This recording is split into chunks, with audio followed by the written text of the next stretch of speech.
Hello procrastinators and welcome to Nerd3's 3 Fab Game Fridays, a show that is about 5 times more popular on TikTok than it is on the website I've been on for 12 years. And while I think about that, you think about these 3 indie games.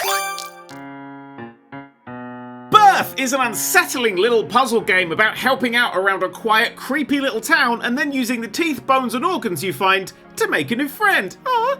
While people with trypophobia might want to bail now, I wouldn't say that Birth is a horror game. It's just a little off. Its dusty, oddly comforting world feels like the product of a wedge of blue cheese and a terrible decision at 11 PM. It's dreamlike, full of characters that don't notice that something just crawled out of them, and gives you the feeling that when you stop playing, it might not be there when you get back.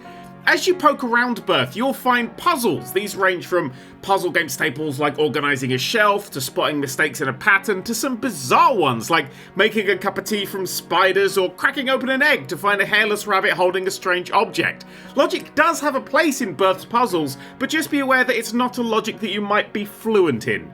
And that's Birth. It's out now on PC and it's just looking for a friend.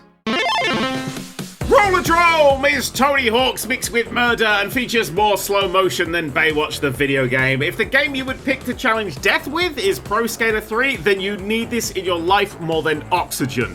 Inspired by the dystopian sci-fi sports films of the 70s and 80s and looking like a comic come to life, Rollerdrome, despite primarily being a shooter, is more ballet than doomsday.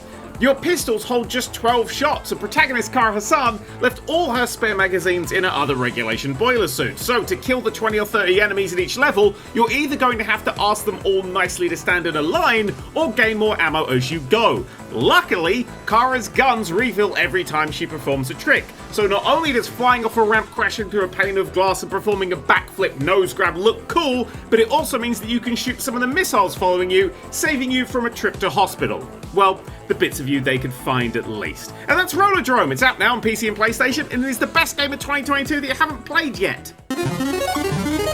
The Case of the Golden Idol is the closest you'll ever come to actual detective work this side of trying to find out who stole your lunch from the office fridge, Ryan. 12 horrific murders have been committed, spanning across 40 years, and a single supernatural object connects them all. Your job is to pinpoint motivation, scrutinize alibis, unlock keywords to fill in your notebook, and discover vital clues in the pockets of characters who look like they were drawn in a haunted edition of MS Paint. Superbly, the detective work you have to do isn't just working out that it was Dave the Stabbist in the library with a sharpened baguette. On some levels, you have to work out where people were sitting around a dining table, what rooms the staff live in, or whose card game scores are scrawled on this piece of paper. Every detail is important, so pay attention or you'll accidentally accuse a horse of double murder when in fact it only technically committed one. And that's the Case of the Golden Idol. It's out now on PC and really makes you feel like 18th century Nancy Drew.